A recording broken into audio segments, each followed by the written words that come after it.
Hello and welcome to the Stock Market Palantir. Don't forget to subscribe and drop your comments below. All right, let's go watch the analysis. Looking at the tape from yesterday, February 18th, 2026, Gaxos.ai, ticker GXAI, settled into a trading range of, $1.23 to $1.27. That is a marked decline from the daily high of $1.35, and that was on a volume of 3.78 million shares. Right, and if you zoom out just slightly to earlier this month, specifically February 3rd, we saw a massive volatility event where the stock surged nearly 42%, with intraday highs up, I think, almost 69%. Following the Amazon Web Services news. Exactly. So we are looking at a microcap technology company that the market currently values at roughly $10 million, despite a balance sheet that suggests, frankly, a radically different story. And that volatility you just cited, that massive spike followed by the slow bleed back down to $1.23, that is exactly why this analysis matters today. We aren't just looking at a stock chart. We are looking at a battleground. The central question we are wrestling with is whether Gaxos is a classic deep value opportunity, meaning it is trading well below its liquidation value, or if it is a value trap that is just spiraling into irrelevance through chronic dilution. I think spiraling into irrelevance is, a bit of dramatic foreshadowing. But let's get right into the core of the argument.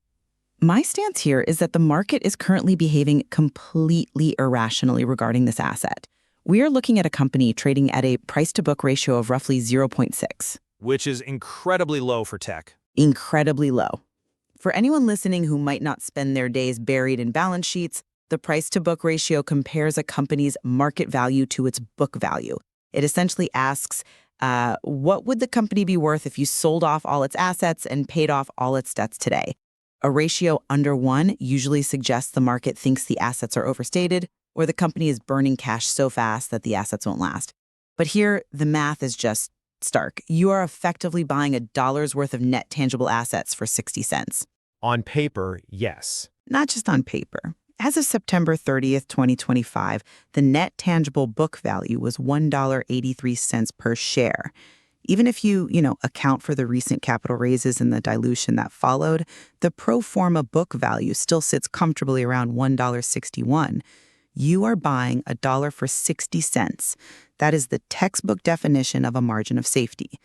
I represent the view that this is a massively undervalued asset play. Well, if that dollar remains a dollar, perhaps I would agree with your thesis. But my position, the skeptical view, is that cheap does not equal valuable, especially when the denominator of that equation, the share count, is exploding. You absolutely cannot ignore the capital raising history here. It is the single most important metric for this company. I'm not ignoring it, but We went from 1 million shares outstanding to 7.12 million shares in just over a year.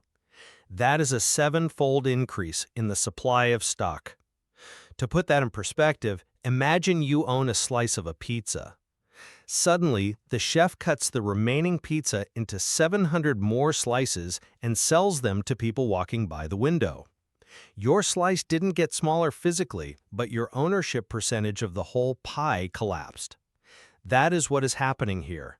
They have utilized a registered direct offering and multiple at-the-market or ATM offerings in January and February of this year alone.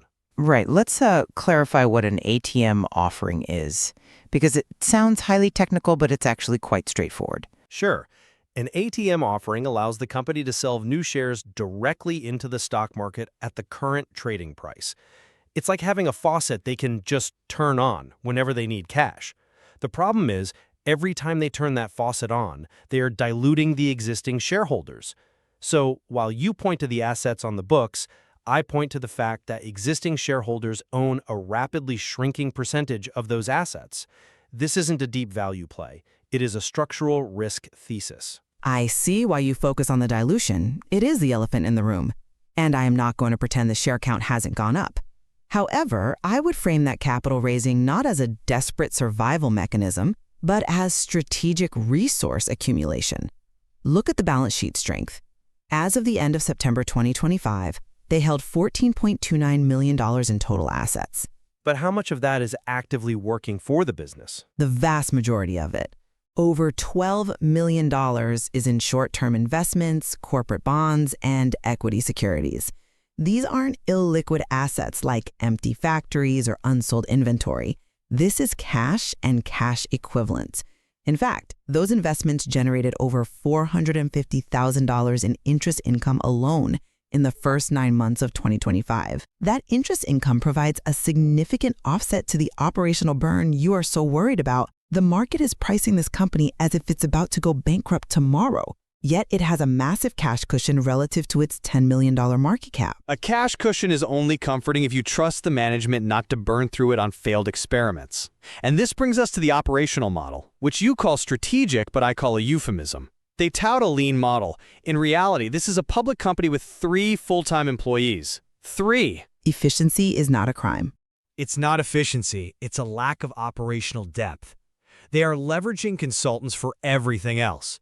While that sounds great on paper, it effectively means this is a consultancy firm masquerading as a scalable technology platform.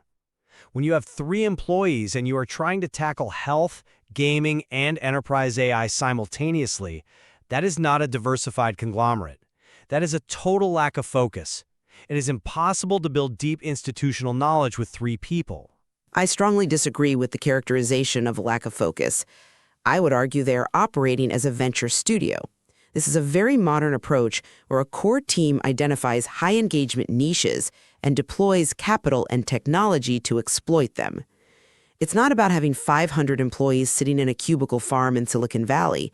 It's about revenue generation, and on that front, the data is undeniable. Revenue from what, though? Let's look at the acceleration. In the third quarter of 2024, they generated barely $2,700. It was a rounding error. Fast forward to the third quarter of 2025, and revenue hit nearly $500,000, $498,000 to be precise. That is nearly 191% sequential growth. That isn't a consultancy. That is a product finding real market fit. Okay, let's dig into that market fit, because this is exactly where the identity crisis I mentioned earlier becomes glaring. You call it a venture studio. I call it chasing the current hype cycle. Let's look at the timeline. Originally, they were the NFT gaming company. Remember when NFTs were going to change the world? Markets pivot. Companies have to pivot. But look at the pivots. When crypto cooled off, they pivoted to Gaxos.ai.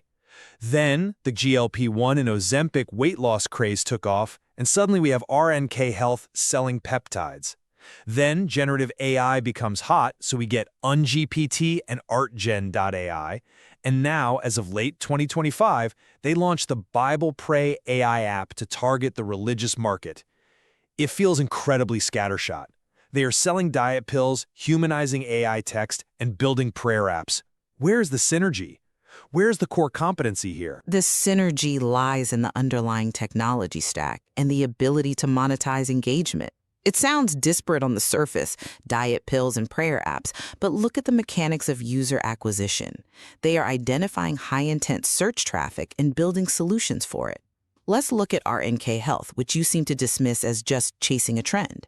That division generated over $441,000 in revenue in Q3 2025 alone. That is real money. It is, but it's completely disconnected from their core thesis. It's funding the core thesis. They identified a demand for GLP-1 medications and peptides, formed a subsidiary where they hold a 70% interest, and executed. That cash flow funds the development of the more speculative AI tools. It is a very pragmatic approach. Use the cash cow to fund the moonshot. But selling peptides is a completely different business model than building enterprise AI. It requires different compliance, different marketing, different logistics. You can't just code your way out of an FDA regulation. And regarding the gaming aspect, they've been clear that the gaming division is effectively a testing ground, a sandbox for their user-generated AI content tools. But let's be honest, is anyone actually playing these games? Are they just empty vessels so they can say they have a gaming division on the slide deck? They are testing these tools in their own games before licensing them to third-party developers on Unity or Godot. It's a vertical integration strategy. Build, test, monetize, repeat. If they can prove the AI tools work in their own ecosystem, licensing becomes much easier. And we have to talk about the validation that is coming from the tech sector itself, not just the health sales. We have to talk about the partnerships announced this very month, February 2026. The headline partnerships. These are not small players. On February 3rd, Amazon Web Services committed funding. Note that word, funding. They didn't just give them server credits. They committed to funding the development of an AI-powered sales coaching platform. AWS doesn't throw development capital at scams or vaporware. They partner with Calent, a premier AWS partner, to build this out. This validates the technology stack in a way that retail skepticism simply cannot dismiss. It validates that they have a good business development officer, certainly. But let's look at the market reaction to that AWS news. The stock popped 68% intraday. And what happened? It was sold into immediately. Why? Because the company likely used that liquidity event, that massive surge in volume, to utilize their ATM offering. It is a classic pattern in microcap stocks: release high-impact news, spike the volume, and then issue shares into that volume to raise cash. It's capital efficient. It's smart financing, I'll grant you that, because it keeps a company alive, but it is punishing for the retail investor who buys the headline. You buy the AWS news at $1.30, and by the end of the day, the company has diluted the float, and you are holding the bag. I think you are being far too cynical about the mechanics of the market reaction. Volatility is expected in microcaps. And the substance of the Byte Plus deal on February 17th is also significant. Byte Plus is the enterprise arm of ByteDance, the parent company of TikTok. This deal provides preferred pricing on video models for the ArtGen platform. As that platform scales, and remember, they are targeting the creator economy with tools that allow for high-resolution upscaling and video generation, those margin improvements really matter.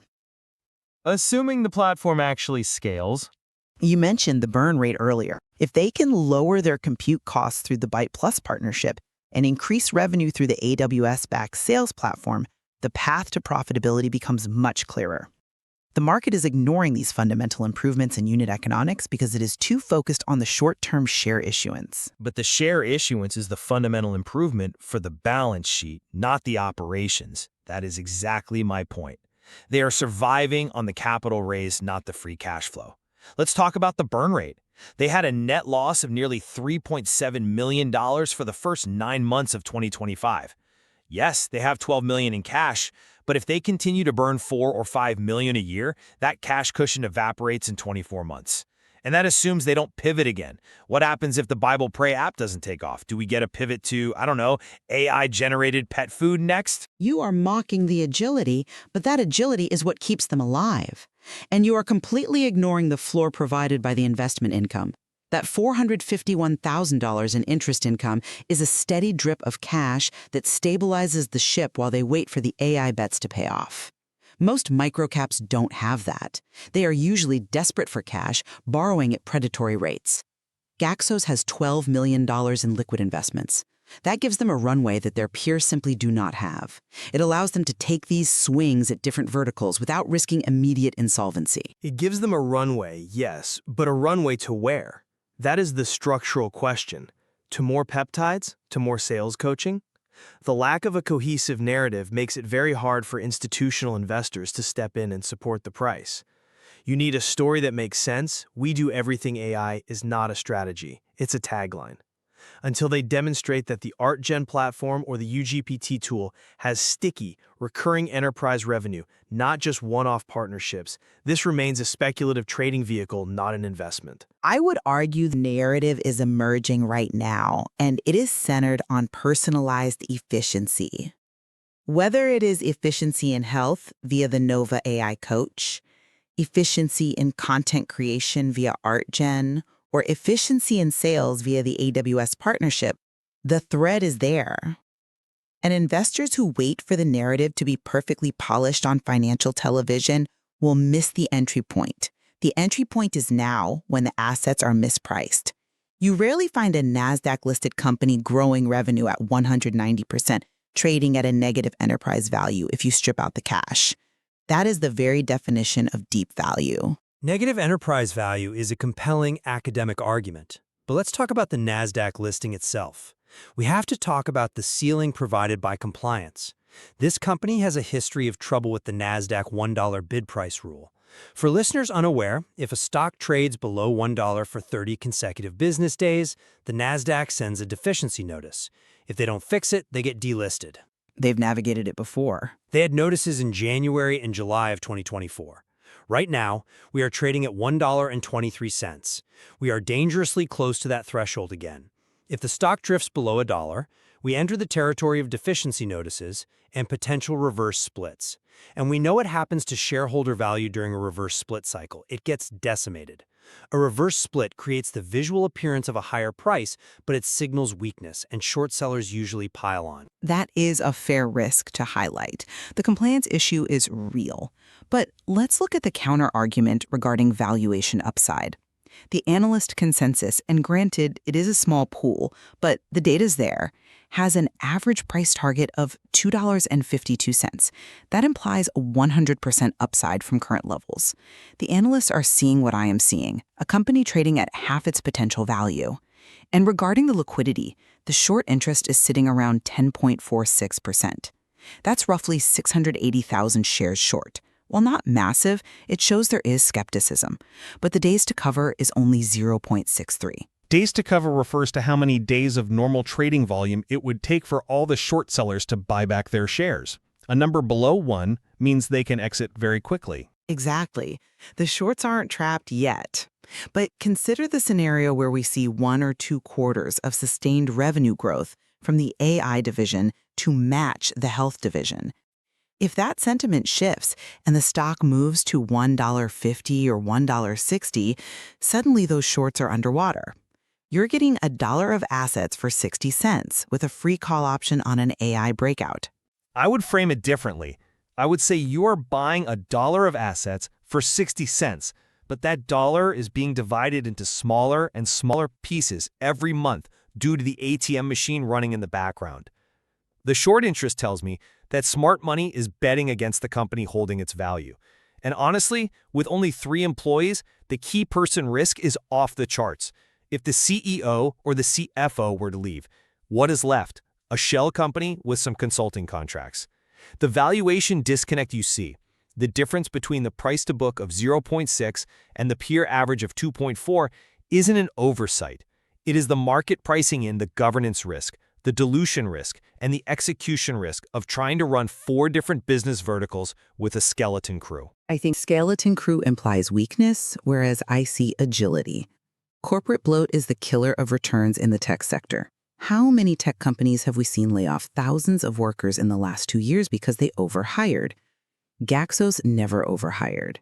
By keeping the team small and using the capital for R&D and marketing rather than salaries and office space, they are aligning themselves with the modern, decentralized way of building software. They are agile enough to pivot from NFTs to AI when the market shifts. That isn't a bug, it's a feature. It's a feature if it works, it's chaos if it doesn't. And regarding the health division, yes, the revenue is there now, but that is a highly regulated space. They are selling peptides and weight loss solutions in a direct-to-consumer model. One shift in FDA enforcement or regulatory scrutiny regarding online sales of GLP-1s, and that revenue stream, which is currently their only real revenue stream, could evaporate overnight. You are banking on a regulatory arbitrage in the health sector while hoping the AI lottery ticket pays off. Every business has regulatory risk, but you are discounting the diversification.